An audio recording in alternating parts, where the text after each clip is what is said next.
রাসূল সাল্লাল্লাহু আলাইহি ওয়াসাল্লামের কাছে এসে যদি কেউ বলতে, ইয়া রাসূলুল্লাহ আমি খুব অসুস্থ, রাসূল সাল্লাল্লাহু আলাইহি ওয়াসাল্লাম কি বলতেন জানেন? রাসূল সাল্লাল্লাহু আলাইহি ওয়াসাল্লাম বলতেন, লা বাসা আলাইকা তুহুরুন ইনশাআল্লাহ।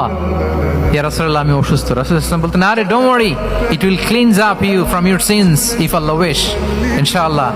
এতে তোমার যে গুনাহ টুনা আছে, পাপ আছে, এই পাপগুলোকে আল্লাহ তাআলা এই অসুস্থতা দিয়ে মোচন করে দিচ্ছেন। পড়েন সুবহানাল্লাহ। তাহলে আপনি অসুস্থতার মধ্যে একটু হালকা হলেন না, যে জ্বরে ভুগতেছি কিন্তু এই জ্বরে নাকি আমার গুনাহ মাফ হয়ে যায়।